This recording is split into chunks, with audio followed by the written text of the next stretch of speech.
쉬운 일이라는 제목으로 하나님의 말씀 전해주시겠습니다. 아멘.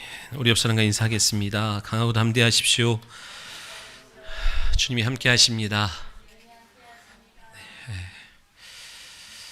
우리 주님이 우리와 함께 하실 것을 믿는 믿음으로 오늘 예배할 때 또 하나님이 영광 받으시는 예배 자리가 될 줄 믿습니다. 아버지의 영광이 나타나는 귀한 시간에 예배의 시간이 되기를 소원합니다. 여러분의 10년 가운데, 여러분이 두고 온 가정과 자녀와 일터 가운데 하나님의 살아계신 그 증거가, 영광이 나타나게 되는 귀하고 복된 이 현장에서 여러분의 영혼이 다 연결되어 있기 때문에 이곳에서 큰 은혜가 있을 때 그 자리에 놀라운 하나님의 살아계신 영광이 나타나게 될 것을 믿습니다. 오늘도 하나님만 영광 받으시길 원합니다. 아멘. 우리 가운데에 그렇게 하나님께 영광을 돌리는 귀한 예배가 되기를 소원합니다. 사도행전 25장 13절로 22절의 말씀을 통해서 가장 힘든 일, 가장 쉬운 일이라고 하는 제목으로 함께 하나님 말씀 나누도록 하겠습니다. 말씀을 시작하기에 앞서서, 말씀에 들어가기에 앞서서 성경에 대한 이해를 돕기 위해서 몇 가지 설명을 하고 가면 여러분이 앞으로도 또 성경을 읽을 때 더 효과적이고 유익이 될 것 같습니다.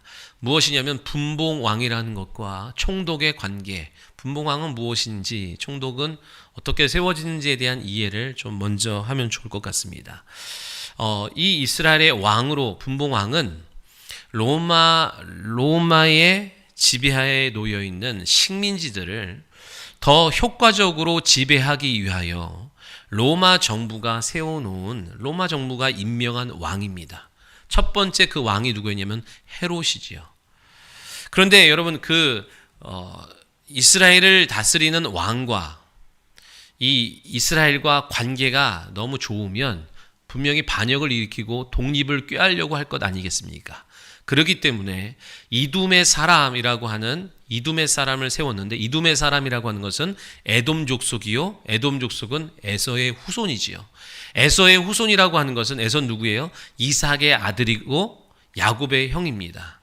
즉 야곱과 장자권을 갖고 뺏기는 과정 속에서 원수지간으로 수백 년을 벌여왔어요.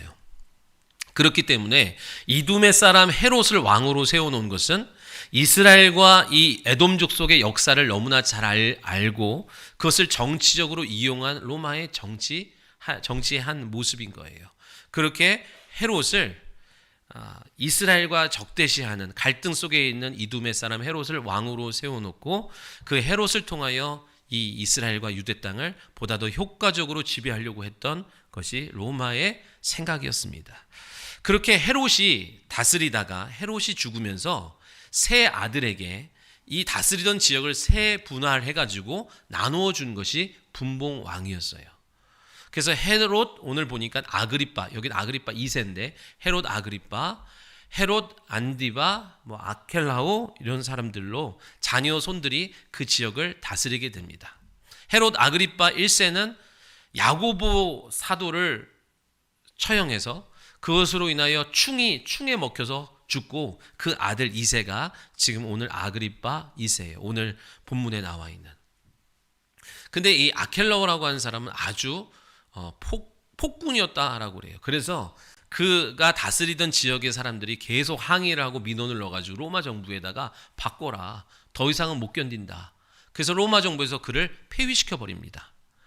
그러면 그 폐위된 그 분봉왕의 자리에 또 헤롯의 가족을 넣은 것이 아니라 로마 정부에서 총독을 파견해서 그 지역을, 아켈라오가 다스리던 그 지역을 그 총독이 다스리게 하는데, 첫 번째 총독이 누구냐면 여러분이 잘 알다시피 본디오 빌라도가 그 총독의 자리에 앉아요. 예수님 당시에. 그 총독의 자리는 자녀에게 유임하는 것이 아니라, 왕처럼 유임하는 게 아니라 로마 정부에서 임기를 주거나 아니면 로마 정부에서 바꾸면 바꿔야 돼요. 그래서 본디오 빌라도가 있다가 또 우리가 본문에서 계속 보았던 벨릭스라고 하는 총독이 후임으로 왔다가 또 그 다음에 오늘 본문에 나와 있는 베스도라고 하는 총독이 그 다음 총독으로 임명되었다라고 하는 거예요. 분봉왕의 권한이 무엇이냐면, 이 이스라엘의 유대 사회는 성전 중심 사회예요. 성전 중심으로 모든 것이 돌아갑니다. 그래서 분봉왕은 이스라엘에 있는 이 유대인들을 잘 다스려야 되기 때문에 그 다스리는 방법이 어디 있어요? 성전 중심이니까 성전의 장인 대제사장을 세울 임명 권한을 주고 파면 권한도 이 분봉왕에게 있어요. 원래 대제사장은 누가 세웁니까?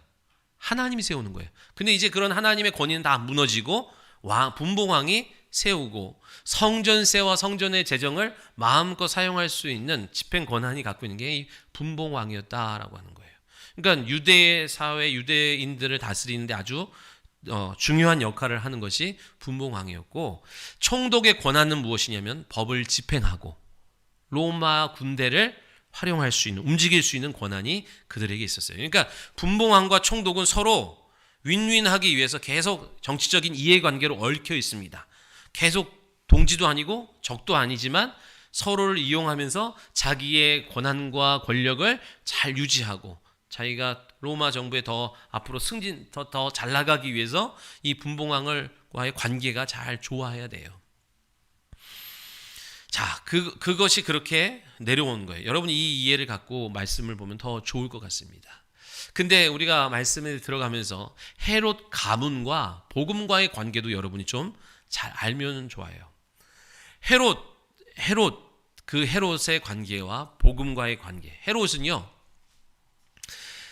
헤롯 1세가 예수님 당시에 자기의 왕권을 빼앗기고 유대의 왕이 나온다는 소리에 2살 미만의 아이들을 다 죽이는 참혹한 일들을 벌여요. 자, 출애굽기 20장 5절에 보면 10계명이 나오는 장인데 거기서 뭐라고 말씀하냐면 아비의 죄가 3, 4대까지 흘러간다 그래요. 우상 숭배하면 그 밑으로 3, 4대까지가 저주를 받는다 이렇게 말씀을 해요. 반대로 나를 사랑하고 나의 계명을 지키는 자는 내가 1000대까지 복을 주리라 약속되어 있습니다. 지금 헤롯의 정치적인 입지와 왕권을 유지하고 가기 위하여 어떻게 했어요? 복음이 오는 길을 가로막았어요. 예수님이 이 땅에 오는 길을 가로막았어요. 복음이 모든 심령들 속으로 전진해 나가는 일을 가로막는 역할을 합니다. 그때에 그것이 무서운 저주가 되어서 그 자녀들에게도 계속 흘러가게 되는 것을 오늘 본문을 통해서 보게 돼요. 그러니까 지금 헤롯도 그렇게 죽게 되고 헤롯 1세도 충이 먹혀 죽게 되고 헤롯 아그리파 2세도 어떻게 돼요?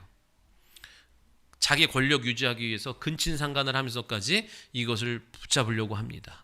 그렇게 그들이 반복된 탐욕과 죄로 인해서 그들의 눈이 가려지고 귀가 가려졌어요. 그래서 그리스도의 부활의 복음을, 원색적인 복음을 그들이 들음에도 불구하고 구원을 받지 못하게 되는 거예요. 지난주에 저주가 뭐라 그랬어요? 하나님의 믿는 자에게 저주는 하나님이 사용하지 않는 게 저주요. 믿지 않는 자에게 저주는, 믿지 않는 자는 이미 저주받은 상태이기 때문에 저주받은 그 상태로 영원히 그냥 가버리는 게 저주라 그랬어요. 그죠? 자, 헤롯 가문이 왜 이런 일이 벌어졌어요? 왜? 엄밀히 따지면 아까 말했듯이 복음이 전진하는 그 길을 가로막았기 때문에 하나님은 그것을 죄로 여기신다 이 얘기예요. 믿으시면 아멘. 이스라엘 백성들이 출애굽을 했습니다. 그리고 광야의 여정을 통하여 어디로 가요? 가나안 땅으로 전진해 나갑니다. 이게 무슨 말이냐면 복음이 전진해 온 거예요. 그때부터 거기서 전진해서 애굽에서 출애굽한 이스라엘과 복음이 전진해서 이 한반도 땅까지, 여러분의 가정과 가문까지, 여러분의 영혼까지 이 복음이 진격해 들어오는데, 그것을 가로막는 것은 사람이 됐든 자연이 됐든 건축물이 됐든 길을 열지 않으면 쪼개지고 무너지고 죽게 되어 있다는 사실을 역사를 통해서 우리에게 계속 보여주고 있다는 거예요. 지금도 여러분 이 지도에 보면 홍해바다가 있어요. 이스라엘 가면 그 홍해바다가 있습니다. 홍해바다가 존재하는 이유는요, 이스라엘 백성들이 복음이 나아가는 길에 그들이 길을 열었기 때문인 줄 여러분 믿으시기 바랍니다. 믿으시면 아멘. 복음이, 주님이 오늘 우리 가운데 나아오실 때에 복음이 오는 길을 여리고성이 가로막습니다. 그죠? 여리고성이 가로막으니까 어떻게 해요? 무너지게 되죠. 근데 무너진 것으로 끝나지 않고 이 여리고성을 다시 세우려고 하는 자에게 저주가 임하리라 하나님이 약속하셨어요. 그래서 여호수아 6장에 말씀합니다. 누구든지 일어나서 이 성을 일으키려고 건축하는 자에게는 여호와께서 저주를 하실 때에 성전의 틀, 기초를 쌓는 자는 맏아들을 잃을 것이고 문을 세우는 자는 막내 아들을 잃을 것이다. 다 죽게 될 것이다. 그리고 그 약속의 말씀이 열왕기상에 그대로 적용되고 증거되게 되는 것을 보게 됩니다. 반대로 복음이 진격해 전지되어 오는데 그것을 환영하고 환대하고 복음의 통로가 되어지는 사람에게는 하나님이 천대까지 복을 주시겠다고 약속하셨어요. 그리고 그 복은 지금도 유용한 줄 믿으시기 바랍니다. 여러분 너무나 잘 아는 기생 라합이 그런 거예요. 저 하나님의 군대가 온다는 소식을 듣고 다 문을 걸어 잠갔는데 그는 환대했어요. 그는 받아들였습니다. 그때에 그 아들 보아스가, 기생 라합의 아들 보아스가 나오미의 며느리 롯과 결혼하고 오벳을 낳고 이셋을 낳고 이셋가 다윗을 낳고 다윗이 예수 그리스도께서 오는 길이 되지요. 그래서 기생 라합은요, 하나님의 군대가 전진해 올 때 받아들였다가 어떤 일이 벌어져요? 예수 그리스도의 족보에 들어가는 영광을 차지하게 되는 것을 믿으시기 바랍니다. 바로가 산파들에게 자, 히브리 사내 아이들은 다 죽이라는 명령을 했습니다. 당시 세상 임금은 절대자입니다. 그런데 그 산파들이 하나님을 경외함으로 세상 임금 왕의 말을 듣지 않고 하나님을 경외함으로 하나님 뜻에 순종하여 나아갔어요. 자기가 죽을 수도 있는 일인데 하나님을 경외함으로 순종했더니 하나님이 그 가정을, 그 가문을 흥왕하게 하셨다고 우리 기록하고 있는 거예요. 자발적이진 않지만 예수님께서 십자가를 지고 골고다 언덕으로 올라가실 때, 너무 힘들어서 쓰러지고 넘어질 때 억지로였지만 구레네 시몬이 예수님 십자가에 달리셔야 복음이 이루어진 줄 믿으시기 바랍니다. 우리가 영생을 얻은 줄 믿습니다. 어떻게든 져야 되는데 예수님도 육체를 갖고 있기 때문에 너무 힘든 거예요. 복음이 이루어지는 길에 쓰임받았던 구레네와 구레네 시몬의 그 가정이 복을 받습니다. 자녀도 부모도 훗날 하나님이 계속해서 그 가정을 돌보시는 것들을 서신서에서 계속 기록하고 있는 거예요. 사랑하는 성도 여러분, 복음을 가로막으면 안 돼요. 복음 앞에, 주님이 행하실 일들 앞에 나와 내 가정과 내 삶이 쓰임받기를 소원해야 됩니다. 주님 오실 길을 예비하는 세례 요한과 같은 선지자적인 삶을 사는 교회와 가정이 성도가 되셔야 됩니다. 아멘. 주여 나를 사용하여 주옵소서. 나를 통하여 주님이 이루시고 행하시고자 하는 일들이 내 가정과 내 자녀와 내가 거하는 초소 위에, 삶의 환경 위에 하나님 그대로 나타나기를 소원합니다. 여러분 복음을 환영하고 초청하고 받아들이셔야 돼요. 믿으시면 하면. 그러면 천대까지 복을 주시게 돼요. 천대까지 복을 주신다는 건 계속 복을 주는데, 다윗을 생각하여 그의 자손들이 범죄할 때마다 어떤 일을 행하셨어요? 범죄할 때마다 그 마음을 돌이킬 수 있는, 회개할 수 있는 마음을 그들에게 넣어주셨다는 거예요. 저와 여러분이 주님과 주의 몸된 교회를 하나님의 나라를 위하여 헌신하고 순종하고 쓰임받을 때 하나님이 박기정을 기억하사 그 자녀가 곁길로 갔을 때 바로 징계하지 아니하시고, 내가 네 어미, 네 부모의 믿음을 보고 내가 너에게 기회를 주니 너는 돌이켜라. 그 마음을 유연하게 해주시는 하나님의 선한 은혜를 베풀어 주셔서 계속해서 천대까지 복을 받게 하시는 거예요. 그러니까 오늘 저와 여러분이 헌신하고 수고하는 것은 헛된 것이 하나도 없습니다. 믿으시면 아멘. 오늘 사람이 알아주지 않지만 내가 하나님 앞에서 그 복음이 성취되어지기 위하여 내 삶을 드리고 내 물질을 드리고 시간을 드리고 내 인생을 드릴 때에 하나님은 그것을 받으시고 나를 사랑하고 내 계명을 지킨 자에게 내가 천대까지 은혜를 베풀겠다고 하셨던 약속이 저와 여러분의 삶에 그대로 이루어질 것을 믿으시기 바랍니다. 오늘 본문의 베스도는요, 대단한 사람이에요. 로마 정부의 신임을 얻어가지고 유대 땅 총독으로 왔기 때문에 그렇습니다. 여러분, 로마라고 하는 나라가 정말 오랫동안 수백 년 동안 흔들리지 않고 넘어지지 않고 그 찬란한 나라와 문화 역사를 계속 유지할 수 있었던 이유가 뭐예요? 징기스칸이나 당시에 많은 세력들이 일어났다가 얼마 못 가서 100년 안에 막 다 무너지고 흩어지고 사라졌습니다. 그런데 로마는 그 명맥을 계속해서 오랫동안 유지할 수 있었던 이유를 학자들은 뭐라고 말하냐면 로마의 허리가 강했기 때문이다 그러는 거예요. 허리가 튼튼했기 때문이다 하는 거예요. 그러니까 앞에 지도자 몇 명이 흔들려서 넘어지는 나라가 아니에요. 왜요? 그 사람을 대체할 만한 엘리트들을 육성했고 정치 지도자들을 많이 양성해 놨기 때문에 한두 사람의 일탈로 나라가 폭삭 주저앉는 일이 없었다 이 얘기예요. 교회도 마찬가지입니다. 허리가 튼실해야 됩니다. 아멘. 여러분 허리가 튼튼해야 되는 거예요. 그래서 많은 주님을 위하여 쓰임받을 헌신할 만한 사역자들이 많은 교회가 건강한 교회요. 그 교회를 하나님이 오랫동안 계속해서 사용하시는 축복의 통로가 되는 줄 믿으시기 바랍니다. 그렇죠? 자, 그러니까 여러분 보세요. 이 말은 무슨 말이냐면 허리가 강하다는 말은 즉 수많은 경쟁을 뚫고 올라온 사람이 누구다? 베스도라고 한 사람이다 하는 거예요. 여러분 군대에서 원스타 되는 게 쉬워요, 어려워요? 우리는 별로 관심 없죠. 그냥 군대니까 그렇지. 근데 군대에서 원스타 하는 건요, 진짜 하늘의 별 따기만큼 어렵다고 할 정도로 힘들대요. 그러려면 소위, 중위, 대위, 소령, 중령, 대령을 거쳐가는 과정 속에서 오점이 발견되면 별 못 답니다. 내가 근무하던, 내가 소대장으로, 내가 중대장으로 있던 부대에서 누가 사고가 나잖아요. 그것이 다 기록에 남겨져서 진급하는데 누락이 돼버리고만은 5점을 남기게 돼요. 근데 오늘 이 로마의 허리가 튼튼한 많은 엘리트들이 있는 그 가운데서도 베스도가 로마 땅에, 이 유대 땅에 총독으로 올 수 있었다는 것은 모든 문제를 잘 처리했기 때문에 행정이든 군사적인 문제든 사법적인 문제든 그것을 잘 처리했기 때문에 5점이었기 때문에 이 귀한 영광의 자리에 앉을 수 있었다라고 하는 것이에요.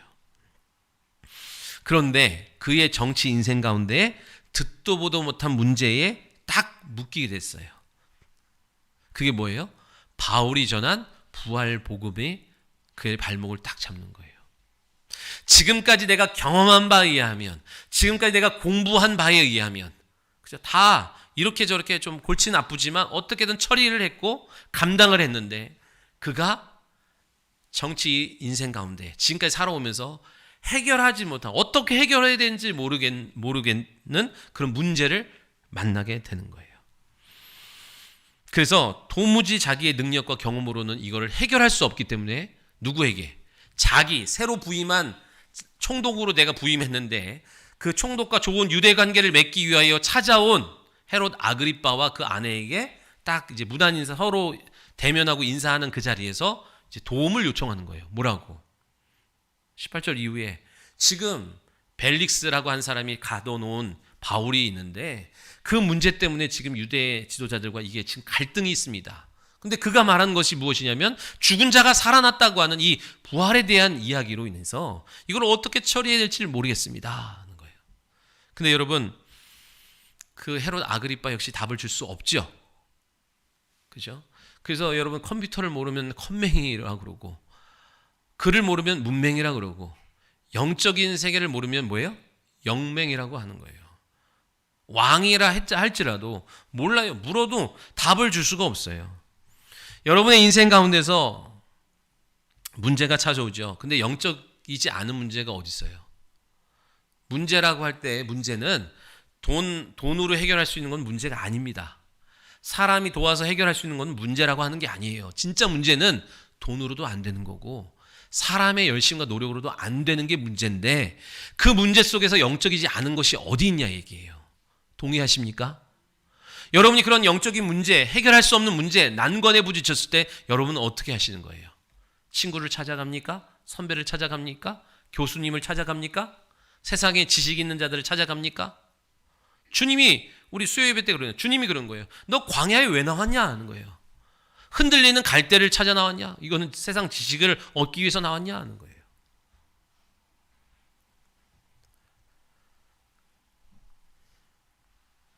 왕도 답을 줄 수 없어요. 여러분은 여러분의 인생 가운데 직면한 그 문제의 답을 어디서 찾으러 나와요? 주님 앞으로 나오시길 바랍니다. 말씀에서 답을 찾는 여러분 되시기를 소원합니다. 아멘? 그러니까 믿음이 없으면 말씀에 내 삶의 모든 문제에 답이 있다는 사실을 믿지 않으면 그래서 안 나오는 거예요. 답이 어디 있다?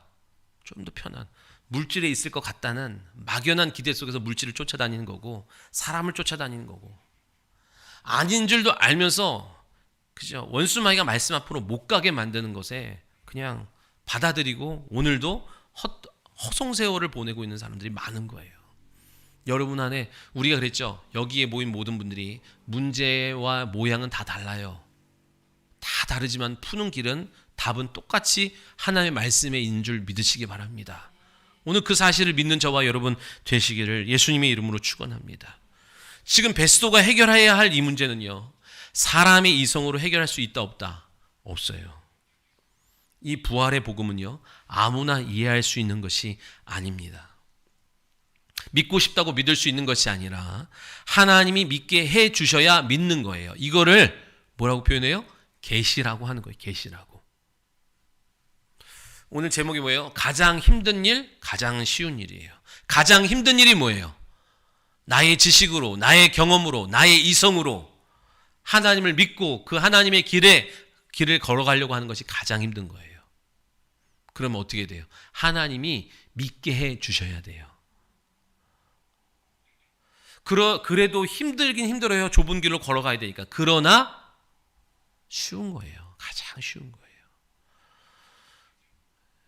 그러니까 여러분 오늘 말씀을 듣는 시간 속에서 여러분 어떻게 해야 됩니까? 믿고자 해야 됩니다. 아멘? 이해하려고 하면 안 되고 믿으려는 마음으로 하나님 말씀 앞에 서야 돼요. 그러면 하나님이 믿음을 주시고 이후에 깨달을 수 있는 지혜를 주시는 거예요. 믿으시면 아멘. 계시는 그냥 오는 게 아니라 먼저 뭐가 있어야 됩니까? 하나님의 말씀이 있어야 되고 그 말씀에 성령이 감화감동 역사해 주셔서 믿어지는 은혜를 우리 가운데 허락해 주셔야 되는 거예요.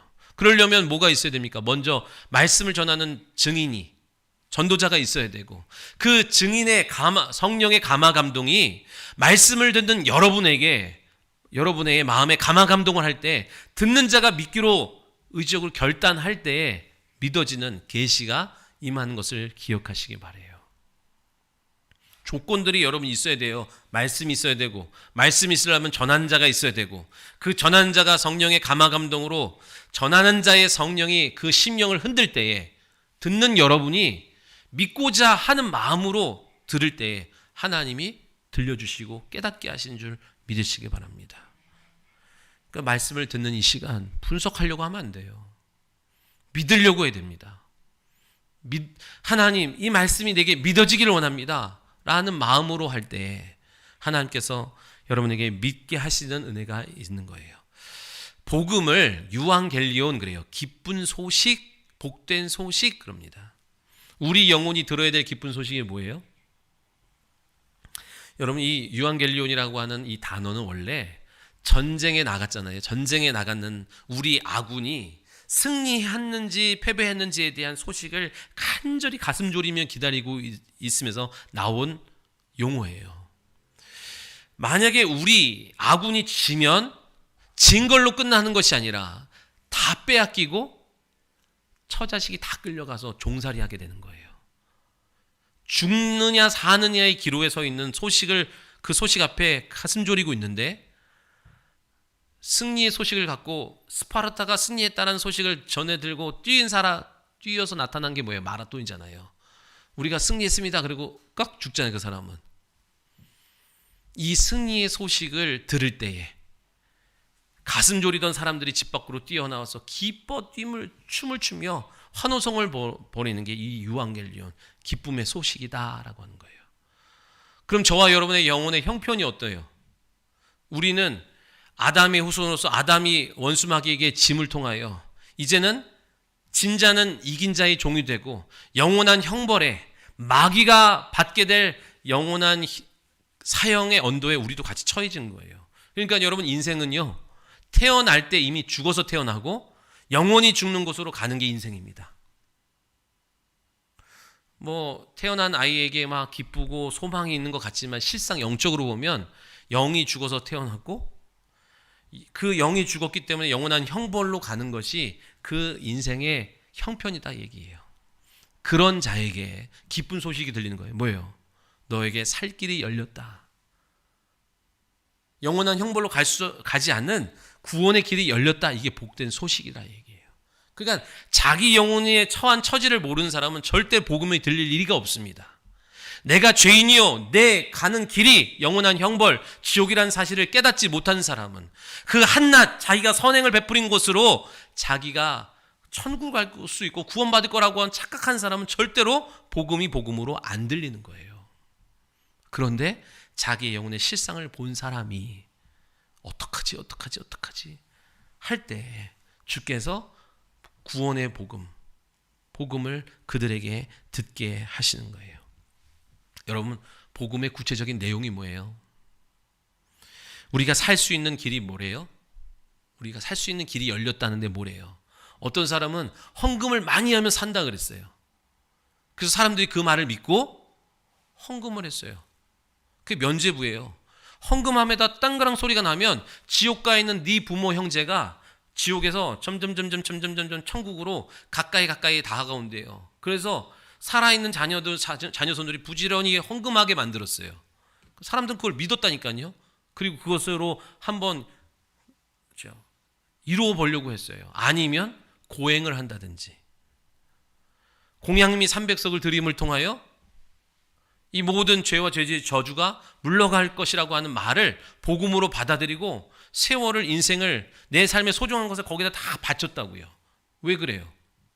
지푸라기라도 잡고자 하는 마음도 있지만 그것이 사람의 이성으로는 쉽게 받아들이는 얘기예요. 근데 복음이라고 하는 게 지금 복음을 전하는데 뭘 전했어요? 부활했다는 거예요. 죽은 자가 살아났다는 거예요. 이거를 못 믿는다니까. 차라리 헌금을 많이 하면 된다 그러면 사람들이 이걸 받아들이고 아니면 절을 1000번을 하면 10,000번을 하면은 된다고 한다면 이 고통스러운 일을 내가 한다면 구원받는다. 그러면 사람들이 이해하는데 예수 그리스도께서 부활하셨다는 사실을 믿으래요. 이게 믿어지냐고요. 즉 부활은 계시라고요. 믿게 해 주셔야만 믿을 수 있는 하나님의 거룩한 선물인 줄 믿으시기 바랍니다. 여러분, 주님이 부활하셨다는 소식은 무슨 말이에요? 주님이 죄가 없으시다는 것이고 우리의 죄를 다 해결하셨다는 사실이에요. 믿으시면 아멘. 예수님 십자가에서 죽으시는 것은 왜 죽으셨어요? 우리의 죄를 해결하기 위해서 죽으셨어요. 많은 사람들이 그렇게 해보겠다고 자기 스스로 목숨을 내놨는데 부활한 사람이 아무도 없다고요. 우리의 죄가 예수님이 골고다의 언덕에서 지신 그 십자가의 보혈이 우리의 모든 인류의 죄를 해결했다는 증거로 나타내 주신 것이 무엇이냐면 부활이라고요. 그 주님이 부활한 것처럼 또한 너희도 부활하리라 하시는 것이 우리에게 들려주시고자 하는 복음인 줄 믿으시기 바랍니다. 근데 이 문제를 베스도가 풀 수 있겠냐고요. 이 문제를. 모르면 덮어둔다고 되는 게 아니잖아요. 그죠? 베스도는 이 문제를 못 풉니다. 그렇다면 하나님이 누구에게 계시를 열어주냐 얘기예요. 오늘 핵심은 그거예요. 여러분, 오늘도 하나님이 여러분에게 믿어지게 하시는 은혜가 있어야 됩니다. 그게 오늘 이 말세 지말에 주님이 열어놓으신 생명과 진리의 길을 걷는 자들 중에 가장 쉽게 걷는 거예요. 첫 번째는요, 우리 본문 이 말씀 가운데 나와 있는 사람들 중에 첫 번째는 누구에게 계시를 열어주냐? 평소에 주님을 사랑하고 예수님이 십자가 지기시기 전에 3년 반 공생의 기간 동안에 다른 목적이 아니라 그냥 주님 사랑하고 하나님 나라를 기대하고 그분의 말씀을 경청하고 그분과 동행하는 사람들에게 주님이 계시해 주십니다. 믿으시기 바랍니다. 여러분, 지금 주님과 동행하는 시간들이에요. 이 시간들이. 아멘. 당시에 사람들은 다 목적을 갖고 있었어요. 제자들도 목적은 있었습니다. 하나님 나라가 임하면 나를 우편에 좌편에 앉아달라고 하는 그런 목적도 있었어요. 그러나 먼저는 뭐예요? 하나님 나라가 임하길 원하고 주님을 사랑해서 주님과 동행하는 것을 기뻐했다고요. 주님 말씀을 경청하는 일에 힘썼다고요. 그 사람에게 주님이 계시해 주세요. 자, 예수님 십자가의 지심을 통하여 사람들이, 제자들이 뿔뿔이 흩어졌습니다. 엠마오로, 누가복음 24장에 엠마오로 가는 두 제자에게 주님이 따라붙었어요. 근데 두려움과 슬픔 때문에 눈이 가려져서 예수님이 옆에 있는데도 못 보는 일이 벌어지는 거예요. 맞습니다. 저나 여러분도 마찬가지예요. 목사도 그렇습니다. 우리가 걸어가는 제 길로 가요. 왜 길로 가? 이 사역 속에서 내가 두려움을 만날 수 있고요, 어려움을 만날 수 있고요, 슬픈 일을 만나면요, 눈이 가려져서 주님을 못 만나요. 그러면 자기 길로 가는 거예요. 그때 이런, 왜 그렇게 책망하지 아니하시고 주님이 따라붙어서 말씀하시고 위로하시고 계시해 주심을 통하여 눈이 열려서 원래 가야 되는 목적, 다시 예루살렘으로 가던 방향을 돌이키게 하시는 거예요. 믿으시면 아멘. 평소에 어느 날 한번 이렇게 뭘 내가 했다고 되는 게 아니라 평소에 주님과 동행하는 즐거움과 기쁨이 있어야 돼요. 아멘. 그때 주님이 그들 곁에서 길을 걸으면서 말씀을 풀어주실 때 마음이 뜨겁지 아니하더냐. 그러면서 주님이 함께 앉아서 모닥불을 펴놓고 떡을 떼서 축사하시고 그들에게 주었대요. 그 두 제자가 먹고 눈이 밝아져서 이분이 부활하신 예수님인 것을 깨달았대요. 계시해 주셨다 얘기예요. 여러분, 우리가 굶어 본 적 있어요? 굶어 본 적. 정석이 잘 굶고 있어 지금? 굶고 있으면요, 여러분, 눈이 흐려져요. 막 그러다가 뭘 먹으면은 막 바짝 살아난다 이러잖아요. 육체도 그런데 영혼도 그렇습니다. 우리의 영혼도 하나님의 말씀을, 영혼의 양식을 먹지 않으면요, 흐려져요. 먹으면 눈이 밝아지는 거예요. 그럼 영혼의 양식이 뭐예요? 요한복음 4장에 나의 양식은 나를 보내신 자의 뜻을 행하고 그의 뜻이 온전히 이루어지게 하기 위함이다 그랬어요. 예수님이 그랬어요. 예수님이 나의 양식은 너희가 알지 못하는 양식이 내게 있는데 나는 나를 보내신 자의 뜻을 이루고 그 뜻이 온전히 이루어지기 위하여 헌신하는 거예요. 그것이 그 영혼의 양식이 된다라는 거예요. 여러분, 그래서 사역할 때 여러분 영혼의 양식이 주어지는 거고, 그럴 때에 여러분 계속적인 하나님의 기름 부심과 계시가 있는 거예요. 믿어지는 거예요. 누가 잘 믿어요? 계속 주의 일을, 주님의 뜻이 나를 통해서 이루고자 하시는 하나님의 뜻이 이루어질 수 있도록 나를 내어드리며 부지런히 헌신하고 수고하는 자에게 하나님은 계속해서 믿어지는 은혜를 허락하시는 거예요. 믿으시기 바랍니다. 목사라고 믿어지게 하는 것도 아닙니다. 교회 오래 다녔다고 믿어지게 하는 것도 아닙니다. 헌금을 많이 했다고 믿어지게 하는 것도 아닙니다. 평소에 주님의 말씀에 순종하여 그분의 뜻이 나를 통하여 이루어지기를 소원하며 내게 맡겨진 작은 일부터 큰 일에 이르기까지 순종할 때 하나님은 찾아가셔서, 여러분, 우리 인생이 다 그렇다고요. 어떻게 한 번도 좌로우로는 안 치우칠 수 있습니까? 가끔 육체적인 문제, 경제적인 문제, 관계 문제로 인해서 두렵고 슬픈 일을 만날 때 눈이 가려져서 원래 가야 될 약속의 자리가 있는데도 제 갈 길로 가게 되는 것이 우리의 형편이잖아요. 그때마다 주님이 찾아오셔서 우리의 길을 돌이키게 해주셔야 되는 거예요. 계시해 주셔야 되는 거예요. 생각나게 해주셔야 되는 거예요. 너 어디로 가고 있어? 내가 너에게 맡긴 거 잊었어? 번뜩 생각나게 하셔서 생각날 때 믿음이 살아나면서 네, 주님, 내가 다시 그 길을 가겠습니다. 엠마오로 가다가 돌이켜서 예루살렘으로 돌아가잖아요. 또 하나는 누구에게 계시를 열어주시냐? 말씀을 사모하고 그 말씀에 순종하는 자에게 계시를 열어주십니다. 요한복음 4장에 사마리아 여인에게 그렇습니다. 그 여인은 다말의 믿음을 갖고 하나님이 오실 메시아를 기다리면서 믿음을 지키고 말씀에 순종하고 기다렸던 여인이에요.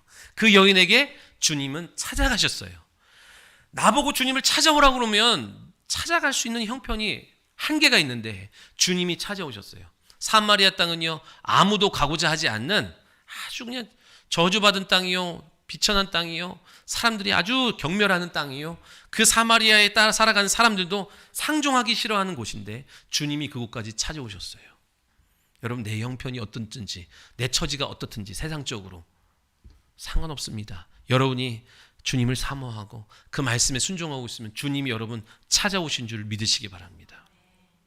사마리아 여인에게 찾아오셨어요.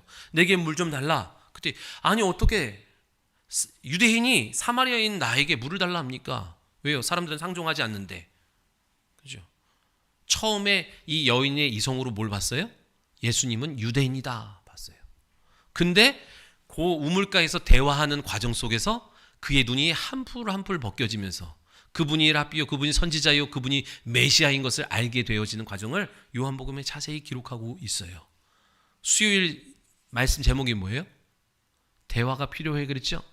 주님과 대화하는 과정 속에서 주님에 대한 이해도가 하나씩 하나씩 새로워지게 되는 것을 믿으시기 바랍니다. 오늘 이 예배가 하나님과 대화하는 과정이라고 그랬잖아요. 그렇죠? 베스도나 벨릭스가 예수 그리스도 하나님과 대화하는 과정 속에서 그 인자로 오신 예수님을 하나님을 못 만나요. 그래서 그냥 저주 가운데 있다가 멸망받는 자녀로 끝나는 거예요. 오늘 주님이 여러분과 대화하십니다. 이 대화하는 시작 처음은 목사님 오늘 설교를 기르게 해. 저 말이 무슨 역사적인 얘기야? 무슨 얘기야? 그러다가도 점진적으로 뭐가 돼야 돼요? 눈이 열린다고요. 믿음이 열린다고요. 그러면서 사람은 보이지 않고 하나님을 만나는 영광의 주인공이 되는 거예요. 아멘. 물을 달라. 주님이 내가 물을 달라는 내가 누군지, 물을 달라고 하는 내가 누군지를 알았다고 한다면 너가 나에게 물을 구했을 거야. 그랬더니 아니 당신 물을 뜰 그릇도 없고 이 물은 깊은데 당신한테 어떻게 물을 줍니까? 그러잖아요. 그러면서 예수님이 그 여인과 대화하는 과정 속에서 이 물을 마시는 자마다 또 목마르지만 내가 주는 물을 마시는 자는 영원히 목마르지 않아. 영생하는 솟아나는 샘물과 같아. 그랬더니 그 물 좀 나에게 주십시오. 그러죠. 그래서 네 남편을 갑자기 데리고 와라 그러잖아요. 그래서 전 남편이 없습니다. 맞다. 지금 있는 남편도 네 남편이 아니다. 라고 하면서 아무도 모르는 자기의 은밀한 일을 탁 아는 것을 보고 선지자구나 깨닫기 시작합니다. 그러면서 이제 그간 갖고 있었던 아주 차원이 높은 영적 질문을 선지자에게 하기 시작하는 거예요. 아니 어떤 사람들은 이 산에서 예배해야 된다 그러고 어떤 사람은 저 산에서 예배해야 되는데 어디서 예배하는 게 맞습니까? 남유다 사람들은 성전이 있기 때문에 신령한 성전이 있기 때문에 신령으로 예배해야 된다 그러고 우리는 성전이 없기 때문에 사람들이 진정으로 마음으로만 드리면 된다고 하는데 이 산에서 저 산에서 어떻게 하는 것이 맞습니까? 그랬더니 뭐래요? 신령과 진정으로. 이 산도 아니고 저 산도 아니고 신령과 진정으로 예배할 때가 오니 곧 이때라. 그러자 이 여인이 들은 게 있어서 뭐래요? 그거는 그리스도가 오시면 된다 그랬는데요. 그랬더니 뭐래요? 내가 그다. 자기를 공개하시는 거예요. 이 요한복음 4장은요 아직 예수님이 제자들에게도 아직 다 공개하지 않은 건데 이 여인에게 찾아가셔서 공개하세요. 계시해 주시는 거예요. 왜? 이 여인은 말씀을 사모하고 말씀을 순종하면서 주님 오실 것을 기대하고 고대하고 있는 여인이기 때문에 그래요. 다말의 믿음을 갖고 있기 때문에 그래요. 우리가 애통하는 자가 복이 있다 그랬죠? 애통하는 자가 복이 있어요. 왜 애통한다 그랬습니까? 다말이 애통하는 거예요. 다말의 사명은 자식을 낳아주는 건데 자식을 낳을 수 없어. 사명을 감당할 수 없어. 유다가 도와주지 않고 오난이 도와주지 않아. 그래서 애통하는 거예요. 그때 하나님이 그 사람에게 계시를 내어주는 거예요. 여러분 삶의 형편이 한계가 있습니다. 주님 내가 주의 일을 감당해야 되는데 오늘 내 삶의 다양한 영역이 다 묶여버렸습니다. 근데 주님이 일을 감당하기를 원합니다. 그때 하나님이 믿음을 주시는 거예요. 계시를 열어주시는 거예요. 삶의 처지와 형편을 능히 이기고 돌파할 만큼 큰 계시를 열어주시는 거예요. 그때 우리는 믿어야 됩니다. 뭐요? 돈이 없어서 안 되는 게 아니었구나. 사람이 없어서 안 되는 게 아니었구나. 내 믿음이 없어서 안 됐구나. 믿음을 넣어주시는 순간 깨닫게 되는 거예요. 그렇게 예수님과 대화하면서 싹 바뀌게 됩니다. 세 번째는요, 온전한 신앙 고백이 나올 때 계시해 주십니다. 마태복음 16장에 16절에 너무나 잘 아는 말씀이 있죠. 예수님이 가이사랴 빌립보에 가셔서 제자들에게 중간고사를 치십니다. 여러분 중간고사를 보게 될 때가 있어요. 쪽지 시험도 보게 될 때가 있고 세월이 지난 후에 그렇죠? 사람들이 날 누구라 하느냐 물어봤다고요. 그랬더니 예레미야나 선지자 중에 한 명이요, 뭐 죽은 엘리야가 살아났다고도 합니다. 그랬더니 그럼 너는 나를 누구라 하니? 넌 나를 누구라 하니? 그때 뭐라고 고백해요? 위대한 고백이죠. 주는 그리스도시요 살아계신 하나님의 아들이십니다 라고 하는 고백을 합니다. 바요나 시모나 이를 알게 하는 것은 혈육이 아니요 하늘 아버지께서 내게 알게 하신 것이라 하시면서 기뻐하며 그때 무엇을 공개하세요? 자기 행할 일들을 비로소 그때 공개하십니다. 내가 몇 날이 못 돼요 예루살렘에 올라가 핍박을 받고 십자가에서 죽고 사흘 만에 부활할 것이라고 하는 주님의 그 일들을 공개해 주시는 거예요. 누구에게 공개하신다고요? 평소에 주님이 3대 사역, 가르치고 치유하고 전도하는 사역을 계속 제자들 곁에 두고 훈련하다가 불쑥불쑥 물어봐요. 원희야, 넌 날 누구라 하니? 그 신앙의 고백이 하나님이 원하는 고백이 나올 때 하나님은 하나하나 공개하시고 계시해 주시는 것을 믿으시기 바라요. 주님의 3대 사역 속에 충실하게 들어와 있는 사람이어야 돼요. 건성건성하면 안 됩니다, 진짜. 어떻게 해서든지 주님이 내 영혼을 살리고 일으키고 회복시키셔서 부르신 목적 그대로 쓰임받는 거룩한 도구가 되게, 거룩한 영적 도구가 되게 하시고자 하는 그 뜻을 받아들여서 충실하게 내 삶을 맡기는 사람에게, 그래서 신앙의 고백이 나오는 대로 하나님이 계시해 주시는 거예요. 믿으시기 바랍니다.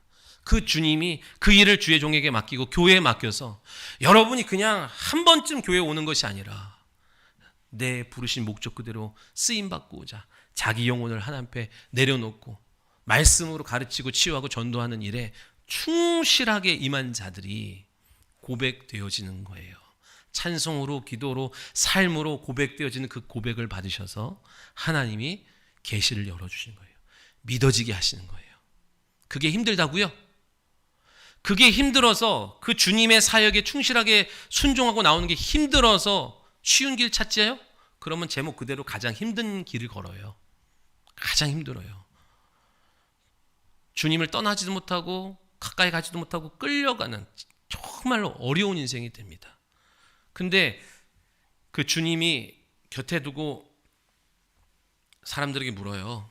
오병의 이적을 행하신 이후에 어려운 말씀하니까 사람들이 다 떠난다고요. 설교도 길게 하고 어려운 말을 하니까 사람들이 아우 야 그럴 바에는 그냥 내가 가서 떡을 사 먹고 말지 그러면서 다 떠난다고요. 다 떠날 때 주님이 제자들에게 물어보세요. 너도 날 떠날래? 영생의 말씀이 여기인데 제가 어디 갑니까? 그 말씀이 하나님이 계속해서 그들을 축복하시는 거예요. 여러분 쉬운 길을 찾으면요 여러분 어려워요. 여러분 부모님이 옛날 뭐예요? 너 지금 공부하면 이 다음에 어려워 뭐 이런 얘기 우리가 어릴 적에 많이 들었잖아요. 지금 어렵게 젊어서 고생해야 노년이 편해. 저는 정말로 많이 들었거든요. 맞습니다. 주님 앞에 주님이 나를 단련하는 이 시간에 힘들고 어렵지만 내 영혼을 맡길 때 여러분이 세상 끝날까지 걸어가는 그 길은 쉬운 길이 됩니다. 넉넉한 길이 됩니다. 주님의 십자가 나의 멍에를 메고 가라. 내 것은 쉬고 가볍다 그랬어요. 내가 나 혼자 짊어지고 가니까 힘든 거예요. 주님의 약속을 믿고 나오는 여러분 되시기를 소원합니다. 이 부활의 복음이 안 들리는 이유는요, 우리의 관심과 시선이 계속 세상에 있고 세상 가치관처럼 세상 사람들처럼 시선이 거기에 있기 때문에 부활이 안 들려요. 그러면 여러분 누구에게 부활과 내세와 영생이 안 들려요? 유대교 사람들 중에서도 바리새인, 사두개인, 서기관 중에 누가 안 들려요? 사두개인은 안 들립니다. 왜요? 너무 이 땅에서 먹고 살 게 너무 많아 풍족해 아쉬운 게 없어. 그 사람은 내세도 믿지 않고 내세를 기다리지도 않아요. 오늘 여기가 좋사오니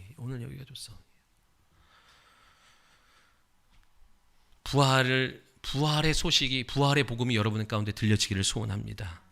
교회를 뭐라고 표현하냐면 부활의 형상화라고 그래요. 예수 그리스도께서 부활하신 그 부활의 형상이 교회인데 왜요? 예수 그리스도의 부활의 믿음을 근거로 모여있기 때문에 그렇습니다. 교회에 먹고 마시는 그런 일들로 모인 것이 아니라 예수 그리스도의 부활을 믿기에, 나도 부활할 것을 믿기에 우리 모두가 부활의 믿음과 신앙을 갖고 여기 모인 줄 믿으시기 바랍니다. 그렇죠? 그렇다면 우리 가운데 부활의 증거가 나타나야 되겠잖아요. 그죠? 부활의 증거가 뭐예요? 표적과 이적인 것을 기억하셔야 돼요. 표적과 이적인 것을. 그 부활의 믿음, 부활의 신앙이 있다는 증거는 표적과 증거. 우리가 기도할 때 하나님이 응답해 주셔야 되고, 어려운 문제를 당면했을 때 우리가 하늘 보좌를 바라보면서 기도할 때 하나님이 그 문제를 회복시켜 주시고 해결해 주시겠다고 약속하셨어요. 부활의 믿음 있는 자들에게. 이스라엘 백성들이 애굽에서 출애굽을 합니다. 애굽에 사망의 말씀이 떨어졌어요. 모든 장자는 처음 난 것은 다 죽으리라. 하나님의 말씀은 한번 떨어지면 변개치 않습니다. 그래서 애굽 땅에 있는 모든 처음 난 것은 다 죽었어요. 애굽 사람이든 이스라엘 사람들이든 가축이든 다. 근데 하나님이 연이어서 무엇을 주세요? 피를 바르면 살리라 그랬어요. 이거는 안 죽었는데 산 게 아니라 이미 죽은 건데 다시 살리신 거예요. 무슨 말인지 이해되세요? 죽은 걸 살리셨다 이 얘기예요. 다시 말해서 이 빗대에 말하면 부활했다 이 얘기입니다. 누가? 이스라엘 백성들, 출애굽한 이스라엘 백성들은 새 생명을 갖고 나온 거예요. 그때 그들의 걸음걸음 속에서 뭐가 있어요? 구름 기둥과 불 기둥과 만나와 메추라기와 반석에서 물이 터지고 홍해가 갈라지는 표적과 이적이 계속해서 따라왔다 이 얘기예요. 여러분 다시 살아셨습니까? 부활의 믿음이 여러분 가운데 있습니까? 그러면 당연히 따라와야 되는 것은 표적과 이적인 거예요. 믿으시기 바랍니다. 아멘. 그 부활의 믿음이 지식으로가 아니라 내 영혼에 그 믿음이 확신되어지고 증거되어질 때 하나님은 저와 여러분의 삶 속에 부활의 증거로 계속해서 응답하실 것을 믿는 저와 여러분 되시기를 소원합니다. 이 부활의 복음이 빛이 들어올 때 세상은 요동하고 소동을 일으켰다 이 얘기예요. 우리 심령에도 그 복음의 빛이 들어갈 때 얼마나 거센 요동이 일어납니까? 그렇죠?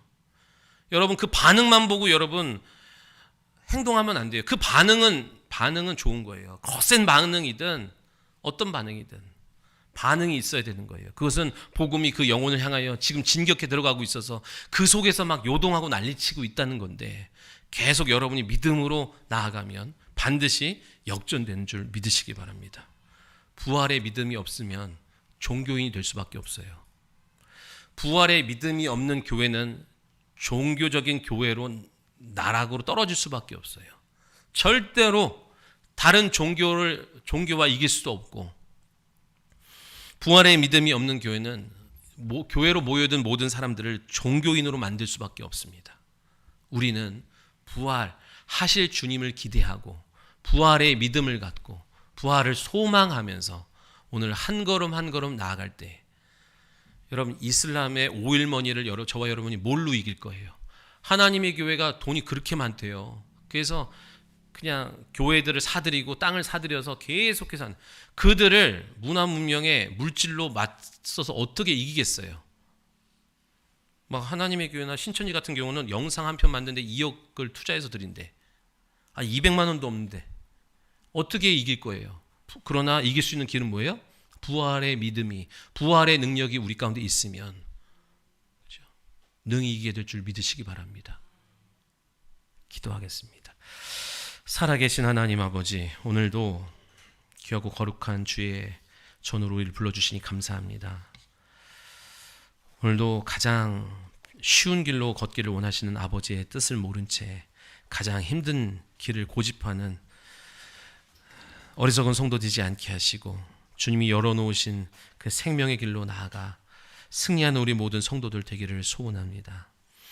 하나님의 믿어지게 하시는, 하나님의 뜻을 분별하게 하시는 그 계시가 오늘 우리 사랑하는 성도들에게 한 사람 한 사람에게 증거되고 나타나지기를 원합니다. 그래서 저들이 걸어가는 이 신앙의 여정이 기쁘고 즐겁고 감사하고 기대와 소망이 넘치는 신앙의 여정이 되기를 소원합니다.